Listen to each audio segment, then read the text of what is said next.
Shot Pro from Green Bay, Wisconsin. $50,000 richer right there. Gary Atkins.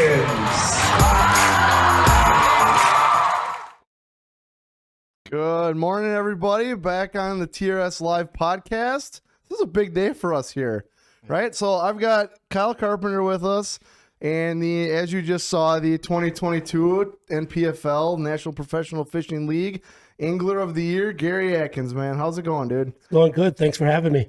Awesome. So I get chills watching that stuff. I can't imagine being you. Like, like watching that back, like that's got to be pretty insane. Every time I watch that, it just brings back so many memories. And you're right, it does bring back chills of the phenomenal year I had last year. How many times do you think, and we got a little plan here, but how many times do you think you heard Al McCullough last year say, "There's the boom," with you on stage? I know I heard it way too many times. Right. Well, you being on the stage, I can believe that, but I'm sure I've heard it. You must have heard it quite a few times. 700 times myself. Yeah. They have an AOY year. I mean, you're right there every tournament, right? Yes. Like, that's part of the deal. So, real quick, before we get into the 2022 season you had and kind of start recapping that, I thought it would be kind of cool for everybody who might not know how the Real Shot got involved with not only Kyle and Wisco Bass, but Gary Atkins. So, we've got some footage, and Andy can kind of get that queued up. But in what year was that, Kyle? 2020 was the first year. 2018 was the year we announced. 2019 was our first season. Okay. So then this footage was from when? 2020? 2019? Yep. So when I was getting this whole thing up and running with all this filming craze now, and if you're watching this show, obviously everyone knows that Fixed Productions produces for the NPFL. We got a lot of cool stuff coming out this year. We could talk about a little bit more too, but Kyle wasn't always such a big fan of my want to film bass fishing. Okay. I was always a fan. I was just he was not the biggest fan from the angler side. Now he works for it, and this is what he does full time.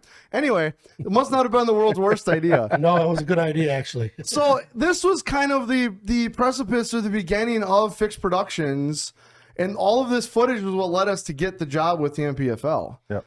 Then now Kyle's on stage as the Waymaster. Well, during that course in time of filming Wisco Bass, one of Kyle's really good friends over the years, Gary, was like, "Hey, I'll take a camera, because every event, but it was new. It was new for all of the local guys to have a camera guy in the boat, right? Is that fair? Yeah. And I think there's a stigma of the camera, and I'm giving away my spots and all these kinds of things. And from day one, there's always a few guys who are like, "I don't care, I'll do it," and you were one of them. Gary was one of them from day one that said, "I don't know if you just believed in the camera or you kind of had this vision of what could happen with the NPFL. Maybe that was a part of it. Or if it was like you just trying to help out Kyle, or maybe it was a mixture of the both. Either way, I appreciate it. I think it was a mixture of the both. But, I saw the vision. I saw where you guys were headed. I liked it. I knew I wanted to go further in my career, and I thought maybe it would help me get out there, get some exposure, which it did. Right. And it also helped me now when I get a camera boat in my boat, I'm a little bit more seasoned. I know how to handle it. Yep. And I present myself well, better. And that might have, not to say that helped you last year, but definitely didn't hurt you That's last a year. huge learning curve flatline. Like getting this compared, having a camera with you all the time, it's still nerve-wracking sitting in front of a camera no matter what. You just learn to tune it out. And like that's you said, filming a show. Can you imagine fishing for AOI? Right. So, yeah, that flattened your curve for sure getting to the NPFL season. Absolutely, it did. Awesome. So let's go ahead and play this, Andy, just for a little bit, just so people can kind of see what Gary was like 3 years ago on camera versus what we just saw. It does keep. It's 15 inches. There you go. The camera person was actually Megan Ratchey. And for those who don't know, Megan is actually, she does all of the graphic work for Fixed Productions and the Real Shot. So all the graphics you see there, all the graphics on the screens, all the stuff on Fixed TV, Megan does all of that. So talk about this day a little bit, Gary, if you remember it. So this was, I believe, on Big Green Lake in Wisconsin. Okay. That's not Gary. It was a post-spawn bite.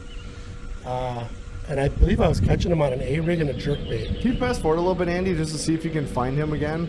Things are going tough. Walleyes are biting. Pond, you gotta try. Yeah, it was a real gloomy day, and it was a tough bite that day. Okay. I believe I had a good finish in that tournament. There you are.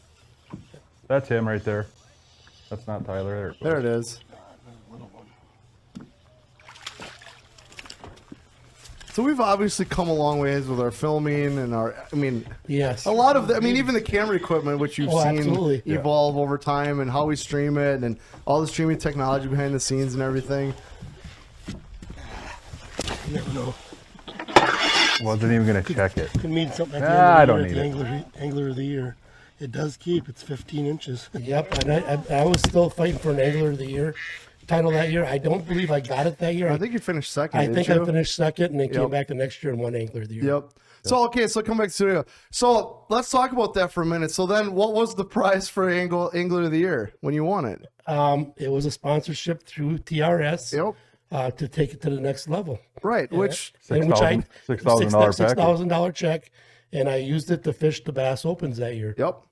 So then, obviously, leading into that net following year, right? We had a good relationship. Yep. I mean, you're obviously one of the best sticks in the area, so that's why we'd like to be associated with that. Obviously, help sell tackle and whatever. Sure. But then, so let's talk about how from the Bass Opens, how did you end up picking the MPFL, and how did that happen? Well, my last year in the Bass Opens, I did have a great year, and it was, I thought about going to the Bass Opens again last year, but after talking to Kyle and watching the MPFL in this first season, I thought to myself, that's something you probably should get involved with. And Kyle mentioned it, and I gave it some thought, and so I gave, I approached you for another sponsorship, which helped me make my decision financially. And I fished the MPFL last year, and I'll tell you what, things worked out well for me. Yeah, I guess it did. It was probably the best decision I ever made. Oh, absolutely. So do you want to break this down? Do you want to go event by event? You were just talking to me before about how you never forget. You'll forget your anniversary before you forget fishing stuff, which I think anybody in this room can correlate to. I mean, I have like 4 reminders for my wife's birthday and my anniversaries on my calendar, so I don't forget. Like it reminds me like a month ahead of time. Mm-hmm. But I can remember where you were while you were fishing on that event 3 or 4 years ago. Right. And that's the way I am too. I don't forget where I caught a fish and how I caught it and what the conditions were like. Right. So do you remember like each event a little bit? I do. I remember it. Like, why don't you just give us a 5-minute rundown of how that all went down? Okay. The season started. We started in Lake Cumberland. We went down there for our 3 days of practice. I never did get down there for pre-practice. Did a lot of research going into the tournament. I got there. The river, the lake and the river system was super high at that time. We had gotten a bunch of rain. There was a lot of debris floating down the lake. And the second day of practice, we got another big storm. And I believe we got like 6 inches of rain, which forced Brad and the guys over at the MPFL to cancel the first 2 days of the tournament. So it ended up being a one-day shootout for $50,000, which Taylor Watkins ended up winning the event. I had found a really good smallmouth pattern in practice, but we were off the water for 3 days because of the bad weather. So the day of the tournament, I tried to chase that pattern, and the water actually had rose 13 feet. And at 13 feet? 13 feet, the water came up. It was insane. 13 feet. There was forests floating down the river in clumps the size of houses. What? Like trees and I remember the issue. But 13 feet? I mean, Lake Poygan, like these lakes around here, but Lake Poygan is 9 feet deep. Well, the thing about them lakes, like in Kentucky, all the drains from all the mountains and the hills, you're in the hills, they drain into the Lake Cumberland. So all that water that from hundreds of miles in that area drains into that lake. How do you even start to find fish when the water comes up 13 feet? I don't know. So about 11 o'clock, I didn't have a bite. Water was chocolate milk, and I totally abandoned what I was doing. Because it was 40 feet down. So where I was catching them in 6 feet of water was now almost 20. Okay? Right. Yeah, that's what I'm saying. Like you're fishing water that wasn't even water now, right? Like a day ago. That's crazy. So in practice, I had this one little cut that I had went into, and there was a 45-degree pea gravel bank, and I caught one largemouth on it. Okay. So at 11 o'clock, I abandoned what I was doing, and I said, I got to do something different. So I ran like 15 miles down the lake, and there's trees floating. I mean, there was everything floating down the lake. I got to that spot, and I had 2 hours left to fish, and I caught 3, and I missed one other one, and I had one other bite. I don't know what it was. Now, what made you run 15 miles? Like, was there an area you had fished prior? It was. I had caught one fish there in practice. Okay. Otherwise, I was on a solid smallmouth pattern, I thought. I got there, I caught them 3 fish, I missed one, I come back, and I finished 15th place in that tournament. That tournament, 78 guys didn't weigh a fish. So that was a huge springboard for the AOI then, obviously. It was. Awesome. It was a great decision by the NPFL to cancel it, because if we would have took off where we took off, somebody probably would have got hurt, because they'd have been running wide open down that river, and right. people would have got hurt. There's It so was, much it stuff was a great floating. decision. It's insane how much stuff was floating down that But river. it's a great testament to just going fishing on tournament day too. Like we've talked about that a lot in other shows or whatever, about sometimes the bite just isn't what you wanted it to be from practice or whatever. And obviously nothing was going to carry over when the water comes up 13 feet. Right. To just, I have to go fishing. Like this isn't That's working. basically what I did. I just got to go fishing, right? Trust your instincts and whatever. I mean, that's awesome. So, okay, going into the second event. So the second event was Lake Hartwell, which is a lake I had some history with, and felt real good going into the event. Again, I didn't get down for pre-practice. My work actually had me in the area. I had dropped my boat off in Anderson, South Carolina, and I had to go over to Georgia for some work. And I was on my way back, and I got in a really bad car accident. I don't know if you guys remember. I that. remember. Oh, yeah, I remember. I totaled my truck. I got in an accident with a log truck, for the people that don't know. That's a short fight. Yes, and literally, I was very lucky to walk away from that accident, but just a few scratches and a few bruises. So I was able to borrow a truck from Dennis Cameron, who lived in Anderson, which she helped me out big time, and I was able to fish the event.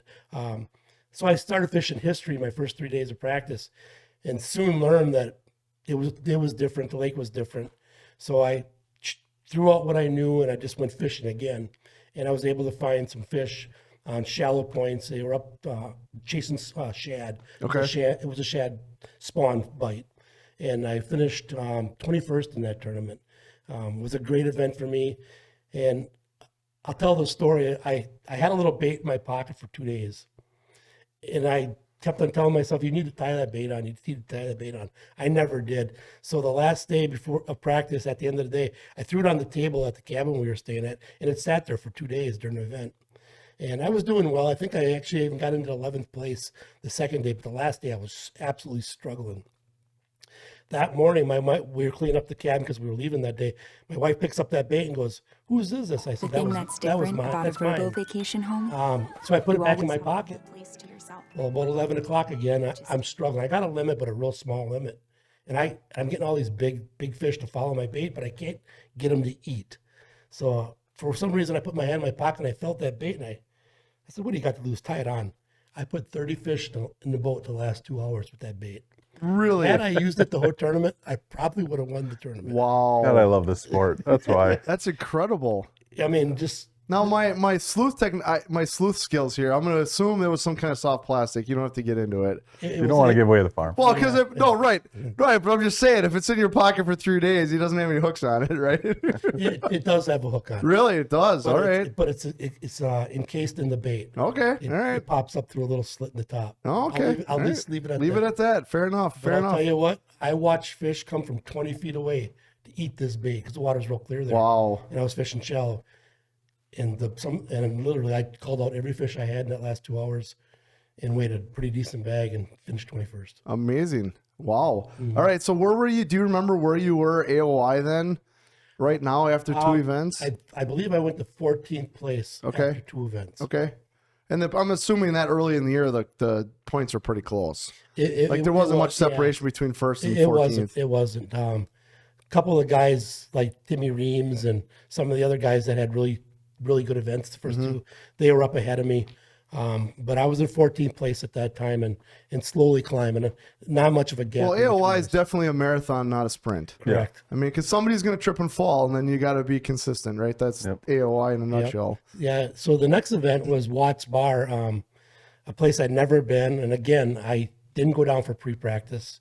I just showed up for the 3 days of practice. And actually my practice, I really struggled. I really didn't think I put anything together. I had one ledge where I was catching some fish. And there was a deep break on the side of an island where I had caught a couple, but I ran all around that lake, but nothing that I could say, you put a pattern together and you can run it. So I just ran them 2 spots back and forth for 3 days and finished 24th in that event. Okay. Did lose a couple fish at the boat that would have helped me a little bit, but just never had a solid pattern to run on. Then we went to Saginaw Bay. Well, we all know how Saginaw Bay ended up. We got back up north, and That's kind of my forte. I like fishing smallmouth. Okay. Been fishing the Great Lakes my whole life. So when we got there, I felt at home. Right. Andy's actually got some video from Saginaw, I believe, Andy, don't you?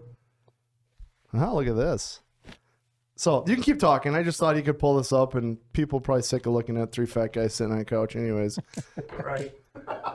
So I got to Saginaw Bay, and I was bound and determined to stick with largemouth because Saginaw has a great largemouth population. Really? I wouldn't have expected that being a You Great wouldn't Lake. think so, Is but that like in the bay? in the whole bay itself, You go ahead and play it, Andy. from Lake Huron all the way into the Saginaw River, you could pull up anywhere along them grass banks and flip 3 to 6 inches of water, Okay. and it's just loaded with largemouth. Really? I targeted them one day just in case I had to have a backup plan in case my smallmouth didn't pan out, and I literally caught 70 bass in 2 hours. Wow. It was just insane. You can see how much better our video quality has gotten over the last 3 years. But I found a sweet spot out on a shoal that was on the edge of a big spawning flat. Okay. And it was a post-spawn bite.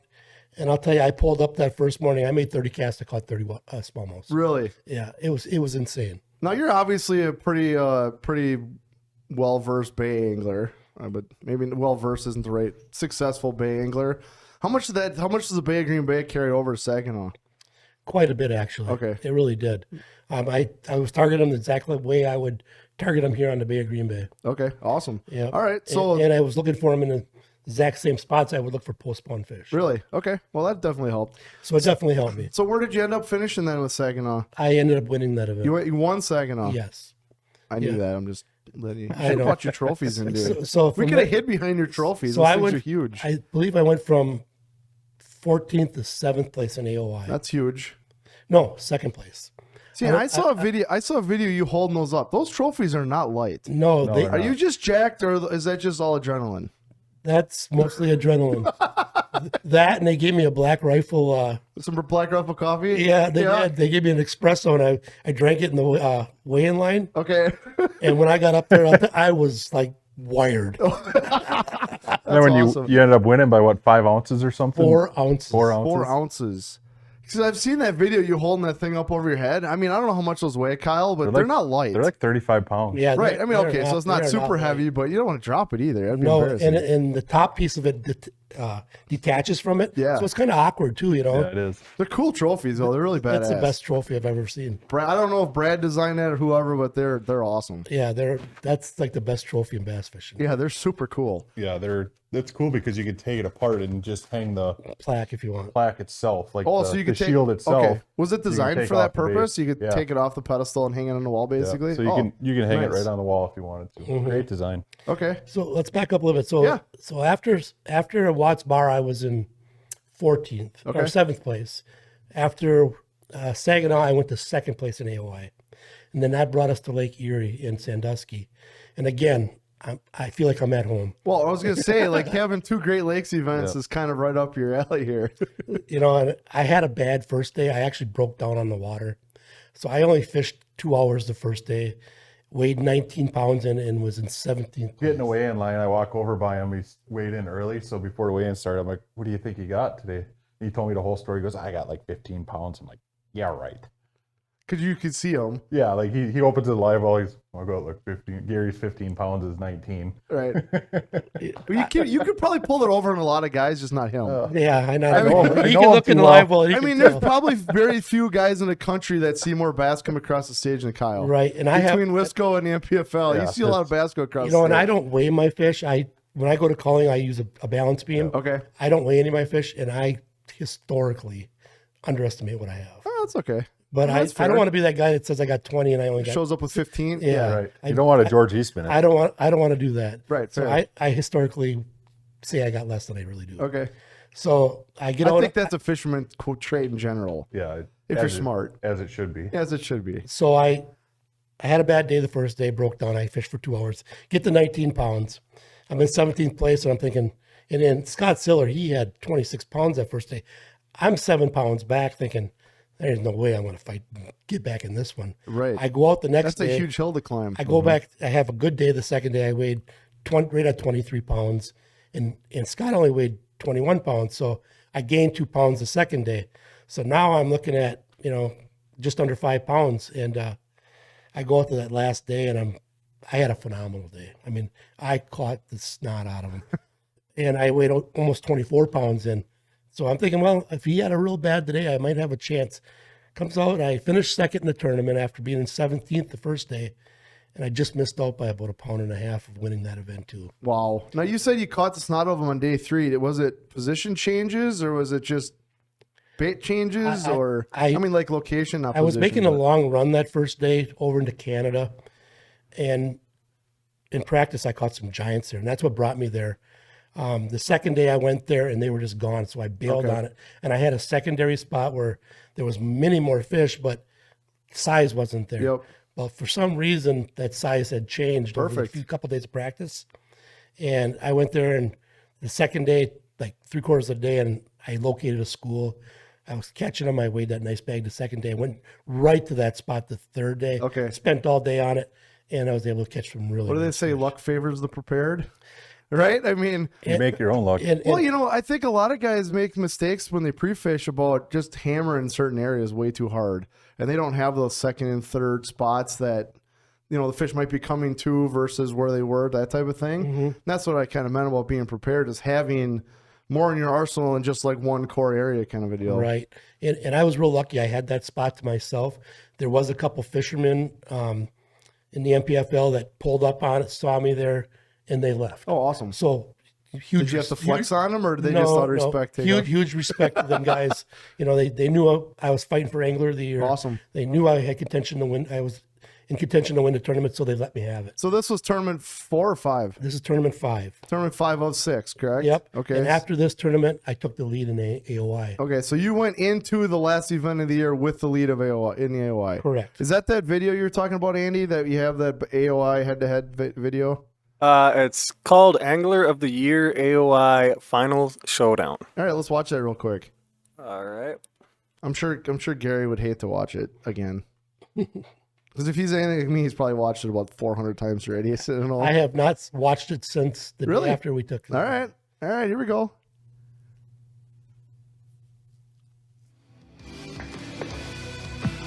How about it for Timmy Reed? I'm in second. And I'll tell you, Timmy is an outstanding fisherman. He's consistent. All right, Timmy Reed. I ain't gonna lie, I was real nervous going into that last event. Just kicked off. He's a very good grass fisherman, and we're in Florida. I really thought I was gonna have my hands full. I was just fortunate enough to find a decent school of fish. You can't have that. He was really confident going into that event. Really hard. That My was wife his and my style of little fishing. girl are coming down, so the trophy might have to ride in the front seat with me all the way home. Put your hands together for Gary Atkins. Gary Atkins, Green Bay, Wisconsin. 16 pounds, 7 ounces, your winner right there. 51 pounds, 13 ounces, Gary Atkins. What winning AOI means to me would mean a lot. I mean, as far as getting into that first place position, it's been a long season. It's been a battle. Going north, I was able to win on Saginaw, which really boosted me up into, I believe it was second place. We went to Erie, I finished second there, which gave me the lead. So it's been a battle all year. Being competitive is the most important thing, being consistent. Angler of the Year is being consistent, and that's where I'm at now. I'm leading it, and I just need to hold Timmy off for one more tournament.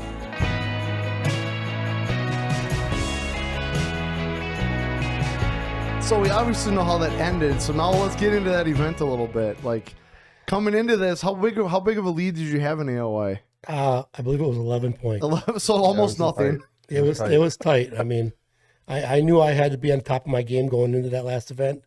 I did go all the way to Florida to pre-practice. Okay. That's how much it meant to me. Awesome. So my work. Well, you don't get very many chances at this. I mean, like guys that do this understand how hard it is to win. It's even harder to win in AOI. Yes. And especially at this level with these guys from all over the place, especially with guys that are from down south. Correct. I've never really bass fished Florida, but I've heard there's quite a difference in the Florida bass versus what we deal with in Wisconsin.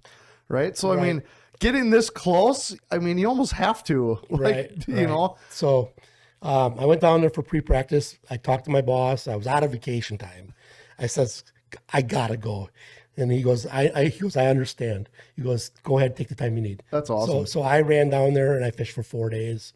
And then I actually went from there right to a project that we had in Alabama. So going back for the event, I had 3 days of practice, and I had found some really big fish in that pre-practice, but there was a lot of current moving, and the fish they were eating. So I went back to them spots where I had found them, and all but one spot still had fish on them. Amazing. Well, the hurricane went through there. The hurricane went through the day after I left. That's right. Okay. So I went back, and they were still there. I don't want to say how I was catching them, because I mean, the guys that were around me know, but not everybody knows. But I was fishing shell beds, not grass. I was fishing shell beds. And the first day, I think I weighed 16 pounds exactly, which I think I was in 24th place. I'm pretty sure it was 24th. The next day, I weighed exactly 16 pounds again. I think I went up to 11th place. The last day, I struggled. I mean, I really struggled. I didn't even have a limit at 1 o'clock. We think it was the pressure, or was it I mean, what do you think? Did it get to you a little bit? I think the area that I was fishing had a lot of guys on it. I was sharing it. I'm at the AOI pressure. You think it was getting in your head a little bit? I'm sure it was. Because I guarantee you it would have been in mine. I'm sure it was. You could tell yourself all you want that I'm not going to worry about it. It doesn't matter. I got it. It freaking matters. And I had 4 in the box, but for it was like 3 hours, I couldn't catch that 5th fish. And I didn't know. I only needed 6 pounds to anchor it, but I didn't know that. Well, right. So at that point, I had enough, just didn't know it. So I was sharing a spot with and he could have caught some more too. Angel Rosario. And he was catching them in front of me and on a swim bait, and I didn't even bring my swim baits because I was not fishing them like that. And it was getting in my head, and finally he looked over at me, he goes, "You want a swim bait?" And he gave me a swim bait. Really? And I put 2 in the box like in a half hour, which gave me my 5th fish. So now I'm like at 9. Did you at least buy this guy a beer? No, but I thanked him. So if he's watching, thanks again. That's amazing. I didn't need them fish, but I didn't know it. You know what I mean? Yeah, right, for sure. So I had about 9 pounds now because they were all keepers, but in Florida they only got to be 12 inches. So you can have a limit and only have 5 pounds. So with an hour to go, I had 2 spots I wanted to hit on the way back. I was on Kissimmee and Hatchinaw, and I had to go through the locks. There was a little point that I had caught 1 fish in practice. I pulled up on that. I threw a Carolina rig on it. I caught a 3-pounder. So I got that fish. I went through the locks. And there was another small shell bed on Lake Toho. I threw a Carolina rig on that, and I caught another 3-pounder. Called out 2 of the 1-pounders I had. So now you're feeling pretty good. So now I'm feeling good. I got almost 11 pounds. Yep. I get into the weigh, and Kyle walks up to me. "You got him?" I said, "I only got like 11 pounds." He goes, "I think you'll be all right." So we go through and that stuff, and sure enough, I ended up winning Angler of the Year with them fish. But yeah, it was a nail biter all day. Man, I've never been so nervous in my life as that day. And it's tough for me because I gotta play both sides, right? I can't show favoritism. Yeah, for sure. Man, we're watching. The first thing I said to him, like, you were sandbagging, not putting them fish in, right? Like, there's no way Gary doesn't have a limit. It's 1 o'clock. They shut the live off. It only showed he had 2 fish or something at the time, maybe even 1. And yeah, it was a struggle. So I walk up by him, and it's like, "You SOB, like, you sandbagging all day." He goes, "I wasn't. I'm freaking out the whole day." I was. It was, but it all came together. So they say when it's meant to be, it's meant to be, and it was one of them years it was just meant to be. I mean, a lot of them tournaments I was struggling halfway through the day, and for whatever reason, it just all came together all of a sudden. Right. Because I didn't give up. That's awesome. So let's just talk fishing now for a little bit, because I think just getting it inside of a guy like yours head is kind of important for people to understand about how, because it's like if you watch Gary fish, it's not luck. Like, right? Like some guys out there like, "Oh, kicker fish, and I got to find these special deals and whatever."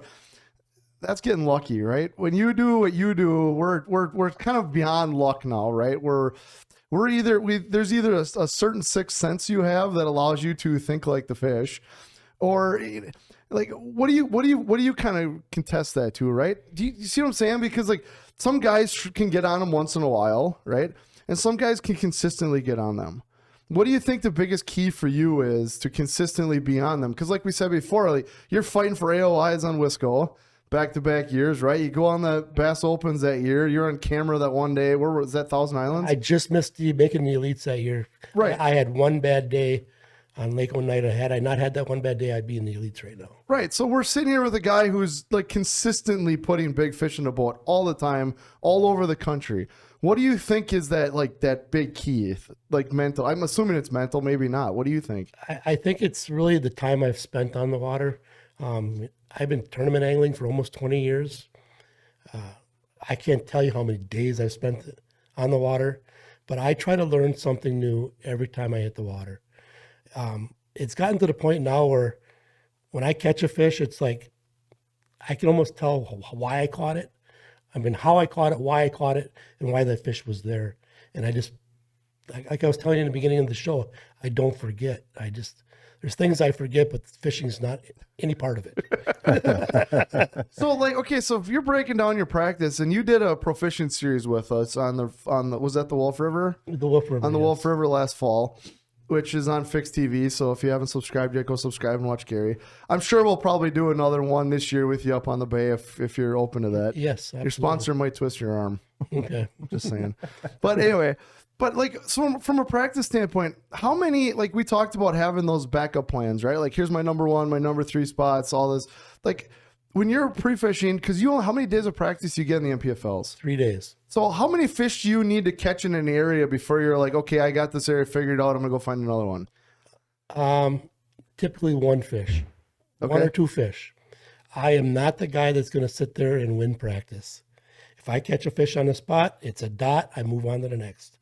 And hopefully by the time 3 days are done, I got 15, 20 dots on my graph and I'm going to run them spots. Okay. And then I'll tell you what, so many times by doing that, I have had a gem sitting there and didn't even know it. Oh, I'm sure, because you're only catching one fish. Right. Now, when you say catch one fish, is that one legal fish? One legal fish. It's got to be a legal fish. Okay, got to be a legal fish. Okay. Yes. Now, like barely legal, does that count? If the size is 14, if it's 14 and a half, I'm good, I'm You know, out? if I can see on my electronics there's more fish there, Okay. and I catch a legal fish, I'm out. I'm out. Okay. I'm not going to sit there and beat on them. You're not sitting there like, I got to catch a 4-pounder before I leave. I don't want to sort out the fish. I don't want my competitors to see me here. In the beginning of the year, I snuck into the league and nobody knew who I was. Right. Nobody paid attention to me. Good luck with that this year. They pay attention to me now. Okay. They see my boat and their head goes like this, Oh, yeah. As they're going by. Oh, and you earn. That's all being earned, right? That's awesome. Right. So, I tend not to spend too much time on a spot. Oh, for sure, yeah. And now you think the eyes were on you last year at the end of the year. Wait till you get to this year. Yeah, I'm sure. Timmy Reams is on. It's a good year, Gary. Good job finishing it out. So Thank he's you, watching. Timmy. Yeah, I hope to compete against you again this year. So obviously we've got the mindset, right? Like you've obviously got to be really confident. What did before fishing? Were you an athlete? What were you into before you got into fishing that kind of helped build the confidence, right? Through high school, I played football. I was a fullback. I was a kind of a different fullback. I was a fullback that carried the ball a lot. Okay. Was it like a dive option offense? Yes. Yep. Okay. The old wing. Yep. I had quads that were huge, and I was real hard to tackle. So the coach seemed to feed me the ball. A lot of A gap right downhill, and yep. And I did some wrestling too. So to stay in shape. I could see that. All right. So that was the thing I did. Other than that, after I got out of high school, didn't do a lot of sports. I fished and hunted, and that's all I did. That was my life. I was born up in UP, up in Escanaba and Beatty Knox, so there's not a lot to do up there but fish and hunt. Right. Growing up, once I moved to the Green Bay area, which I think I was 16 or 17, Travis Goss is making Goss inappropriate comments. I'm just kidding. I think he's picking on the side of your hands there. Oh, yeah, I get a little crap over my hands. Yeah, but it is what it is. It's helped me out over the years. After I moved to Green Bay, obviously I was in high school, then the girls and stuff like that. So I didn't do a lot of fishing through my high school years, but then got some buddies that were into it, and I got into it big time again. And pretty soon I fished walleyes a lot. I was a walleye fisherman. I started tournament fishing walleyes. I fished my first sturgeon bait tournament. I think I might have been mid-20s, and I never looked back. I started bass fishing and been doing it ever since. Nice. See, and that's what I find a lot. The reason I asked about the previous stuff is a lot of a lot of the tournament fishing stuff are guys that just don't get that competitive itch somewhere else that they used to get. You know what I mean? Like, because the same thing, hunting and fishing is what a lot of us do, but you don't get the competitive side on the hunting side. It's kind of like you got your area and you got some, bar tournament type stuff, but there's no real competitiveness like you do get with tournament fishing, where you get to lace them up, so to speak, and kind of go toe to toe. And, and a lot of people say it's just me versus the fish, and I believe in that too. But at the end of the day, I still got to beat other people if I'm going to win. That's right, you do. Like, it's you to the fish to a point, but and it doesn't take you long to learn who to know who is your real competitors in the league. Absolutely. Yeah. No, that's awesome. There's a guy, like you said earlier, there's the guys that are consistent all the time, and there's the guys that just get there once in a while. Right. Well, see, and that's what I've just learned. I mean, I've been around this almost my entire adult life, and there's guys that there's the hero and zero guys, local guys, right? They're swinging for the fence all the time, or they finish dead last. And then there's the guys that are constantly always fighting for AOI all the time.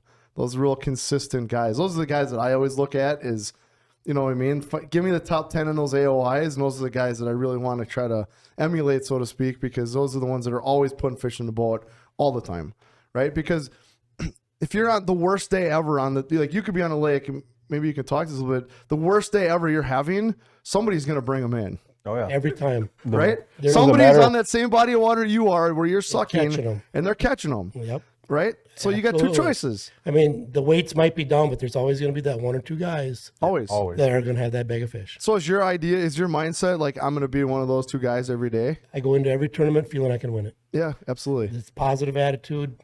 It'll carry you a long, long ways in tournament fishing. Well, because it's such a mental game, right? Like you were saying, like, getting in that last day 3, AOIs on the line.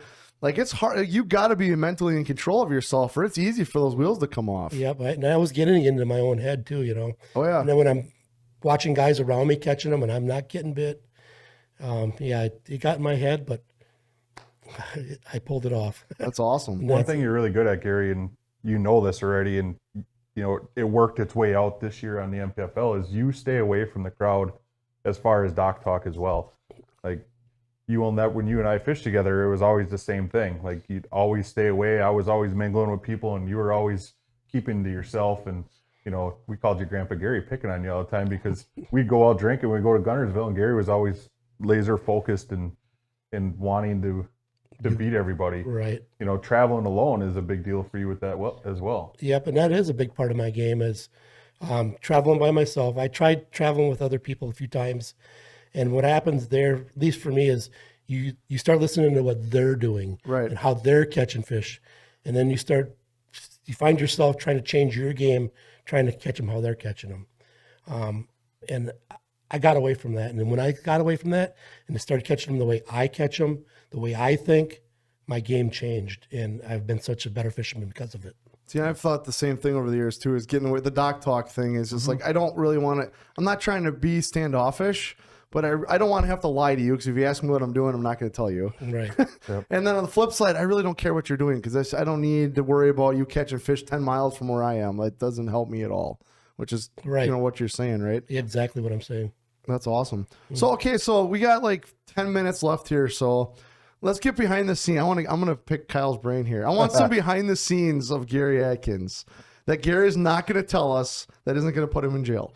Well, like, I don't give think us there's a little. any of that, is there? I'm pretty much an open book, but I'm sure knowing Kyle. I just let some behind the scenes of like, what's Gary like in the off the water? What's Gary like behind the weigh-in stage that the cameras don't get to see? One thing he is always is confident. Yeah, we can see that right now. What you see with Gary on camera, he's confident like that all the time. And it's never to a fault, to be honest, because he doesn't care what people think.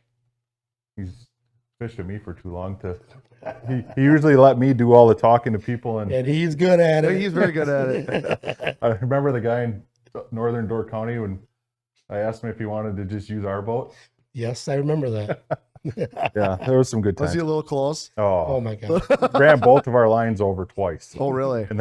And that's all you said to him, is you want to use our boat? No, the morning of this was in practice, and then the morning of the tournament, I walked right up to him at the dock. Okay. And just confronted him right there. So I spun him right out. That guy's zero that day in Door County. Mm-hmm. And So yeah, the confidence is professional always courtesy and not getting over your stuff is not a bad thing. Yeah, and it's Door County, but man, it was plain obvious. Right. You go running by a quarter mile away and you turn around and come park on top of somebody.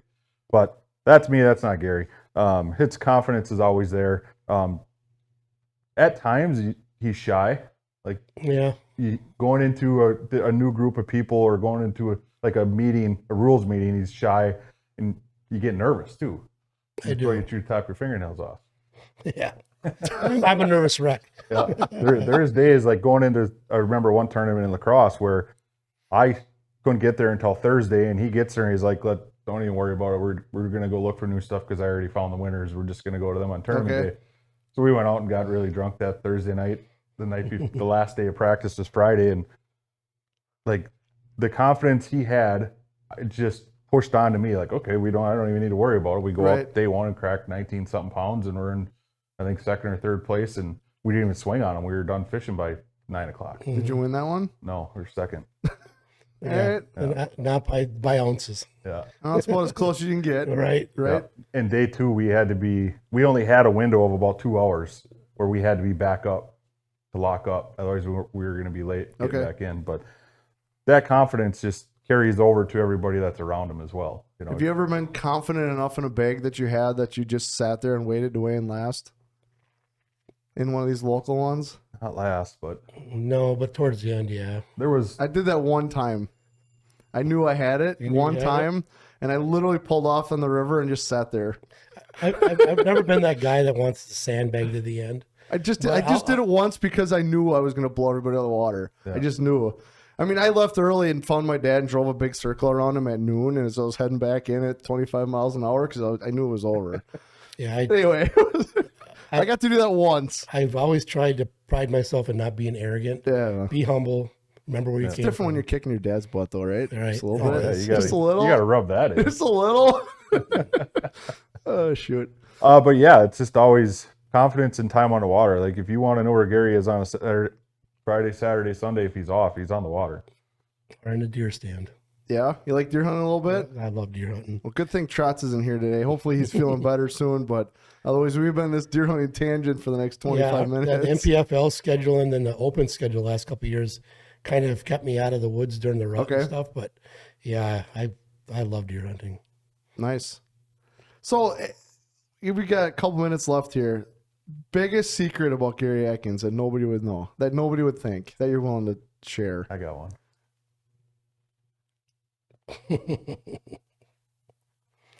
I don't know. I called his wife, so I got some dirt. You didn't call my wife. I actually texted her. Your daughter wouldn't respond, so she's ride or die. Your wife threw you under the bus. You're kidding me. What do you got? Don't even. Let's open the text. It's actually pretty. She was See, really you nice. thought your wife liked you. She just gave me some history of, like, she was really, really nice. Okay. So maybe one might be funny. You were an altar boy? I was. Really? Growing up, yeah, I was raised in a Christian family and a Catholic, and nothing wrong with that. Yeah, we went to church, and I was an altar boy. Yes, growing up. First job at 12 years old? I worked at the Ludington Bait and Tackle in Escanaba, Michigan. Nice. I actually won my first fishing tournament at the age of 10. Really? At the age of 10? 10. From shore, I'm assuming? Off the bank? Yeah. What were you fishing for? for? Every 4th of July, the Bait and Tackle store would put on a little fishing tournament for kids down in Ludington Park in Escanaba, and I believe I won it 2 years in a row. Really? Yeah. What were you catching? What was it for? I was catching pike and perch. Wow. It was the most fish. At the age of 10? At the age of 10. So who did you learn to fish from? My grandfather and my stepfather and my uncle were all avid fishermen. Okay. We fished every weekend, mostly walleyes and salmon, a little bit of bass and perch, but we were always on the water every weekend. Awesome. What do you got next? When you first started fishing out of a boat, you worked at Mr. Outboard, so you could learn how to fix everything you broke? That is correct. I learned a lot. A big thing for me is I like to do a lot of my own work on my boat. Okay. Just so if I have issues on the water, absolutely, I know where everything is, how everything's run, and Wiring, the whole I can spiel, make yep. short work of fixing it. Yes. Did you have any issues like that this year that you had to replace a battery on day 2 or? The Sandusky event, the first day, it was a power issue. I was live scoping them, and I had no electronics in the front and no live wells. My main power cord coming off my battery to my shutoff switch, the nut had vibrated loose and the wire was just hanging on there. And it took me almost 2 hours to figure it out. And I'd only figured it out because I tried everything else. And I went back there and I just started jiggling wires and my live well kicked on. So that's how I found it. And I had a spare nut in my glove box for my trolling motor that actually fit on there. Oh, really? Wow. But that's huge, though, understanding how your boat, like we've talked about that a lot, understanding how your boat's wired, put together, because something's going to happen. When you're on the road as much as you are, something's going to vibrate loose. I mean, just think of all the highway miles you put on. Right. I mean, something's going to vibrate loose, and trying to find somebody to help fix it when you need it now is almost impossible. You know, and I'm huge on maintenance when it comes to my boat. The day off for that, before the turn, we have a day off. I went all the way around my boat, made sure everything was tight. Jack plate bolts, motor bolts, rub rail bolts. Yeah, that's awesome. Everything. Yeah, but I never check my wiring. It'll always be part of my maintenance. I was going to say, I bet you do now. Yes. Last thing is that you like to watch movies that are musicals. Actually, yes, I do. Really? Yeah. I would have never guessed. Like I've new known this guy musicals or like the old 15 musicals? years and I The never old guessed music, it. not old stuff. Like Mary Poppins? No, not Mary Poppins, but like there's one. High School Musical. High School Musical? No, Rock of Ages, where it's a lot of 80s rock songs. Like Grease? I've watched Grease a few times. Pitch Perfect, stuff like that. I don't know. I just like music. All right, very cool. Yeah. See, that's the deep one right there. I would have never guessed that. me In a neither. million Nobody would ever years. guess that about me. No, I'm Katie sitting here, Gary's texted me listening that, to I was Metallica in his car driving around, right? Like, Right. that's what I would have pictured. You know, Gary jamming to some Metallica or some that AC/DC. That happens. That definitely Does it? happens. Okay. I like rock music. But typically, that guy isn't going home sitting there listening to a musical either. No. I mean, I'm not, it's no. Yeah, that's in there. But not, it ain't Mary Poppins or The Sound of Music. That's awesome. Hey, I would have never guessed that. Whatever makes you tick. Yeah, that's right. Right. That's right. So, okay. Keeps me my peace of mind, I Yeah. guess. So music wise, then what's your jack up song? Like, are you music in the boat guy when you're fishing or no? Not really, no. No? Okay. No, not really. I don't. See, I always like have a music. radio. Is it I don't have a radio. Sometimes I'll put a Pandora on, listen to some music okay? on my phone, but So you don't have that like one song? not really. No, okay. See, I'm a music in the boat guy because it quiets the voices in my head, so I can focus a little better. My daughter, she feeds me some music once in a while to try to get me pumped up, but other than that, I don't really listen to music. All right, so I got a couple just fishing questions because I'm curious. Spinning or bait or casting? What's your I go-to? feel more comfortable with the spinning rod Okay, because of all the smallmouth fishing I do. right, for sure. Okay, number one bait. If you had one bait you had to fish with everywhere for the whole season, what would it be? Like if you just had to, like this is the circuit, you get one choice. What would it be? Probably a tube jig. Tube jig. All right, fair. I would. Yep. It's gotta be some versatile, right? Yep. You can catch largemouth, smallmouth, spotted bass, everything on it. Awesome. Okay, so real quick, going into 2023 now. Obviously, the Real Shots joined with you again, so I'm super excited about that. What are you looking forward to? Obviously, AOY repeat, I'm assuming. What are your thoughts going into 2023? What are your thoughts about the schedule? What are your thoughts about the NPFL? Obviously, we've talked a lot on this show about some of the new stuff we're coming out with, weigh-in shows, all this kind of stuff. What are your thoughts going into 23?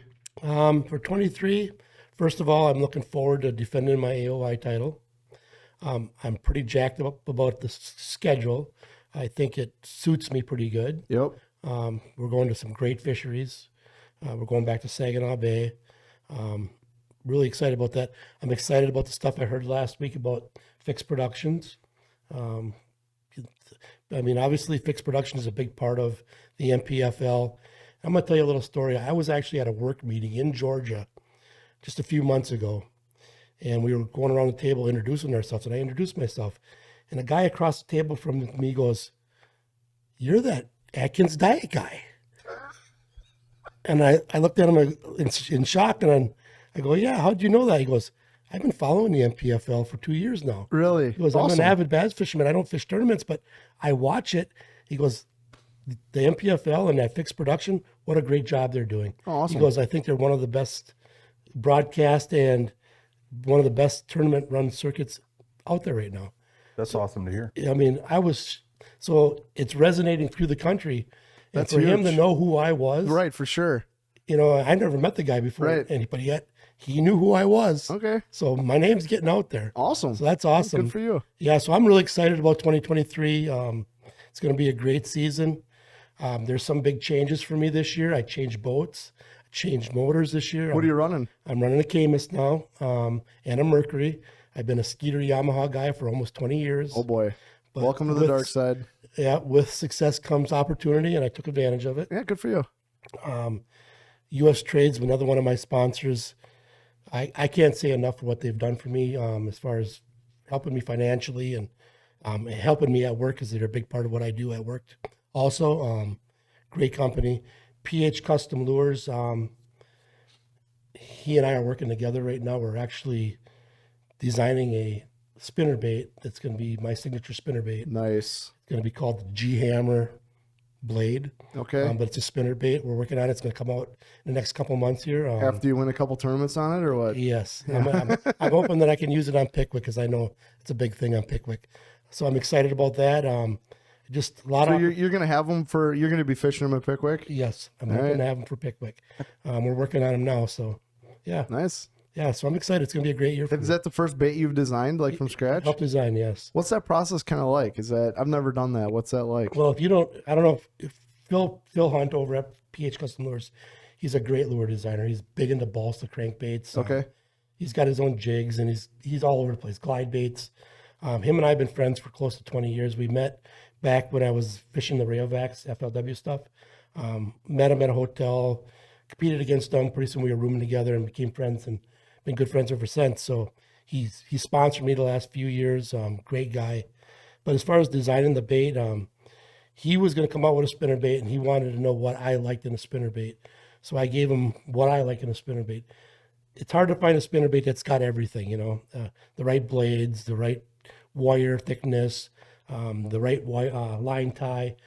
So we're designing one that you can burn through the water and it won't turn sideways, because that's a big thing, especially for smallmouth fishing. Okay. They like that spinnerbait fast, especially in clear, shallow water.